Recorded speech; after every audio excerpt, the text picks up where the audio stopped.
പതിവിലും വിപരീതമായിരുന്നു കോൺഗ്രസിന്റെ ഇത്തവണത്തെ നീക്കം. സത്യത്തിൽ കോൺഗ്രസ് ചരിത്രത്തിൽ ആദ്യമെന്ന് പറഞ്ഞാലും തെറ്റില്ല. തദ്ദേശ തെരഞ്ഞെടുപ്പ് തീയതിയിൽ പ്രഖ്യാപിക്കും മുൻപേ രാഷ്ട്രീയ എതിരാളികൾ തെരഞ്ഞെടുപ്പെന്ന ആവേശത്തേരിൽ ആറും മുമ്പ് തലസ്ഥാനത്ത് സ്ഥാനാർത്ഥികളെ പ്രഖ്യാപിച്ചുകൊണ്ടായിരുന്നു കോൺഗ്രസ് ഞെട്ടിച്ചത്. തിരുവനന്തപുരത്തിന് മേയർ സ്ഥാനാർത്ഥിയായിട്ട് KS ശബരിനാഥനെയും തലസ്ഥാനം കൈപ്പിടിയിലാക്കുക എന്ന മുഖ്യ ലക്ഷ്യം K മുരളീധരനെയും ചുമത്തിപ്പെടുത്തിക്കൊണ്ടായിരുന്നു Congress ഞെട്ടിച്ചത്.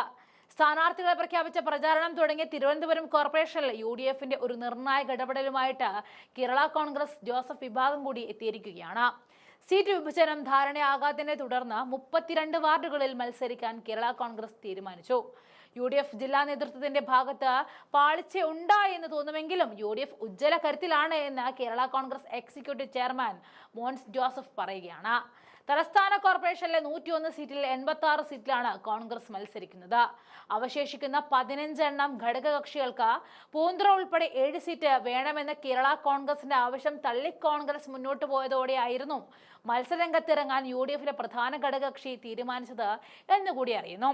Mayor സ്ഥാനാർത്ഥിയായ KS Sabarinathan മത്സരിക്കുന്ന കവടിയാർ ഉൾപ്പെടെയുള്ള സ്ഥാനാർത്ഥികളെയും പ്രഖ്യാപിച്ചു എന്നുകൂടി പറയപ്പെടുന്നു. ഇത് കാര്യമാക്കാതെ ജില്ലാ കോൺഗ്രസ് നേതൃത്വം മുന്നോട്ട് പോകുന്നതിൽ കേരള കോൺഗ്രസ് സംസ്ഥാന നേതൃത്വത്തിന് അമർഷമുണ്ട് എന്നൊക്കെയാണ് വാർത്ത. പക്ഷേ അവർ തമ്മിൽ നല്ല ഒത്തൊരുമയിലാണ് പോകുന്നത്. സത്യത്തിൽ കോൺഗ്രസ് ഇത്രയും ഉജ്ജ്വലമായ നീക്കം നടത്തിയതിൽ കല്ലുകടിയുള്ള പലരും ഇത്തരത്തിൽ ആവശ്യമില്ലാത്ത വാർത്തയും പ്രചരിപ്പിക്കുന്നുണ്ട് കേട്ടോ. ദിവസങ്ങളായിട്ട് കേരള കോൺഗ്രസ് നേതാക്കൾ കോൺഗ്രസിന്റെ പിന്നാലെ നടക്കുകയാണെന്നും ഉഭയകക്ഷി ചർച്ചയ്ക്ക് തയ്യാറാകണമെന്നും മോൻസ് ജോസഫ് ആവശ്യപ്പെട്ടു. പൂന്തറയെ ചൊല്ലി ചർച്ചയില്ല എന്ന നിലപാടുള്ള കോൺഗ്രസ് മറ്റൊരു വാർഡ് നൽകാമെന്ന നിലപാടിലാണ്.